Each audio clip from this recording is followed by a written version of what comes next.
Well, from the perspective at Gitmo, what it was explained to me that that the purpose of the dog, it could be used as perimeter security, which would be fine, and that if that unsettled the detainee, then it would work a dual purpose, because part of interrogation is to keep you unsettled, is to, when you play the mental chess game. So when I asked about the dog, because I am a former military police officer before I was an attorney, I know that you don't take dogs into a detention cell or any other kind of cell or whatever, and I was assured that that would not happen. I found out after I left Guantanamo during the Schmidt furlough investigation that it had happened on one occasion. I was unaware of that at the time. Colonel, was the purpose of that dog to induce stress on the part of detainees? It was to, well, if the detainee was actually afraid of a dog, by patrolling the perimeter, if that kept the detainee off balance or unsettled, then that was the purpose of it. I can't say with certainty that he was afraid of a dog. Was the purpose of the dog being brought there to induce stress? I would say my understanding, yes. I would say from my understanding, yes. How about the words of the request? Using detainees' individual phobias such as fear of dogs to induce stress. That was the request that you approved. Right. So it wasn't if the detainee did something or if the perimeter walk did something. That was the purpose stated in the request that you approved. I'm not disagreeing, sir. Sounded like you. Oh, sorry. I'm not disagreeing. Last question, this round, Admiral Dalton. Was it clear to you that Mr. Haynes was aware of the fact that the services had real problems with this request before he recommended to the Secretary of Defense that that be signed?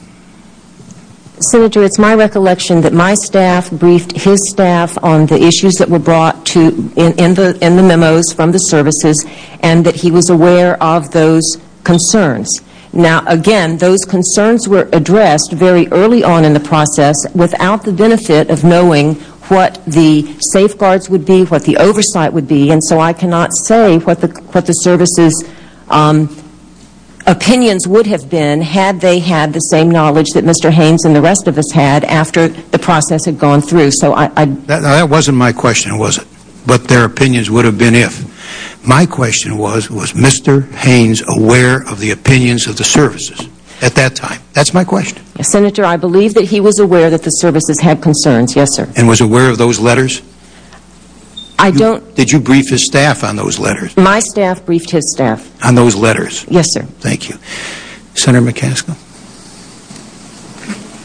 Before you wrote your legal opinion stating that all of these techniques, the techniques that we've referenced, all of 1, all of 2, and some of 3 were legal under the federal law, you attended a meeting that's been discussed here where there was a strategy meeting on counter-resistance, Lieutenant Colonel Beaver, and there were a number of people at that meeting, including the CIA lawyer and the Chief of Interrogation Control, Mr. Dave Becker. Do you remember that meeting?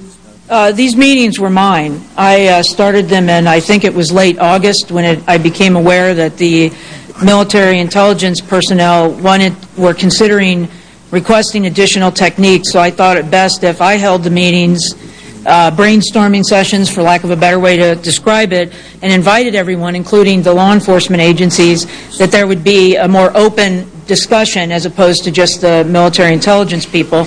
And so that was a regularly scheduled meeting that Mr. Fredman, who just happened to come down to the island that day, was there for.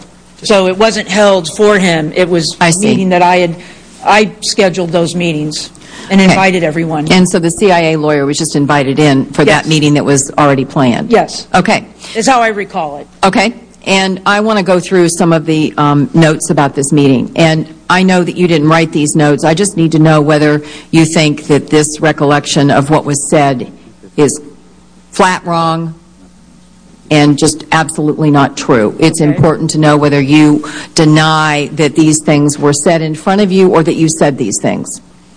The first thing is attributed to you. We need to curb the harsher operations when the Red Cross is around. It's better not to expose them to any controversial techniques. We must have support of the DOD. Mr. Pryor, I think when you were absent, asked a similar question, and what I can say is I do not recall, of course, 6 years later, anything that I actually said in that meeting. What I do, because I was a liaison to the ICRC, and I have great respect for what they do, what I believe that I think I would have said is that when you are conducting an interrogation, if the ICRC is on the island and they want to see a particular detainee, you can't disrupt the interrogation for that purpose. And so that automatically, if you want to say, can cause some controversy. Well, that's not what this says. It says you need to curb. I didn't write it. All I can say is, ma'am, okay. I don't know what actually happened or what was actually said. I'm just saying I don't think I would have said something in that manner. Because I worked with the ICRC very closely, and we had an excellent relationship, and I have great respect for what they do, but they came in 6-week cycles. They went be there for 6 weeks and then gone for 6 weeks. And so I don't know. All I can guess is I might have been referring to when they're not there, you would be doing your more aggressive interrogation, because then there wouldn't be any problems, and then when they come back, if they wanted to see that particular detainee, they were allowed to see the detainee. They had access to all the detainees. Well, why would there be a problem of them ever seeing the detainee? Well, when you're conducting an interrogation, you can't disrupt it for just the purpose of an ICRC visit. Whether it's harsh or not? Correct. Well, then why would you delineate harsh in your statement just now? Why would it make a difference whether it was harsh? Well, I'm just using it in context of this conversation. But yes, there were many times when detainees were undergoing, like they had just arrived on the island and the ICRC was told they would not have access to them for 2 weeks while we processed them. Right. So there were many engagements like that where we explained why they could or could not see a detainee. The notes, I want to make sure the record's clear who wrote these notes. These notes were written by the Criminal Investigation Task Force. That's correct, ma'am. Of DOD. Yes, they're okay. Executive agent of the Secretary of the Army. Okay, so these are criminal investigators that are used to contemporaneously taking notes and making sure that they're reliable because they must rely on them in a criminal investigation. Again, all I'm saying is I didn't write them, and 6 years later, I cannot recall what I said in a meeting. Part of their professional training, in fact, is the ability to take notes contemporaneously with an event so they can recall later, for purposes of the investigation, what happened. Is that correct? I don't dispute that. Okay. Now let me ask you about something else that was said there. Friedman, the CIA attorney, said the DOJ has provided much guidance on this issue. The CIA is not held to the same rules as the military. In the past, when the International Red Cross has made a big deal about certain detainees, the DOD has, quote, moved them away from the attention of the International Red Cross. Upon questioning from the International Red Cross about their whereabouts, the DOD's response has repeatedly been that the detainees merited no status under the Geneva Convention. The CIA has employed aggressive techniques on less than a handful of suspects since 9/11. Do you recall those words being said by the lawyer from the CIA, that there was a habit of moving these detainees if the International Red Cross started asking questions? Again, I would say I don't recall with any kind of specificity what was said at that meeting. I know how we handled these issues, and in fact, Katani, which the law enforcement folks had custody of him at the brig before JTF 170 did, and the FBI and the CITF agents did not allow the ICRC to speak to him. He was seen through, the ICRC was allowed, if they wished, to go in and see him in the brig, that he was alive and well.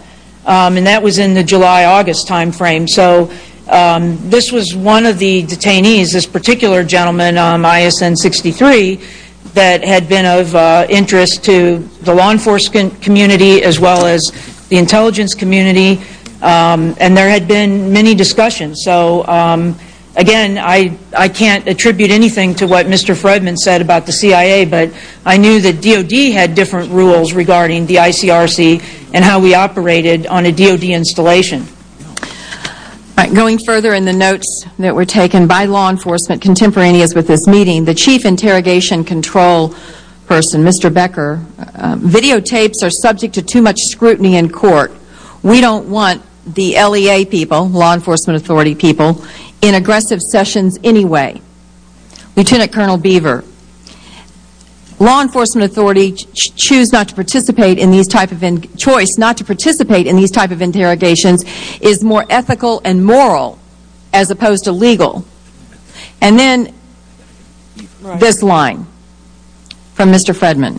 The videotaping of even totally legal techniques will look ugly. Now, that phrase is particularly troubling to me because inherent is that phrase that videotaping even the totally legal ones would look bad. For God's sakes, let's don't tape the ones that are illegal.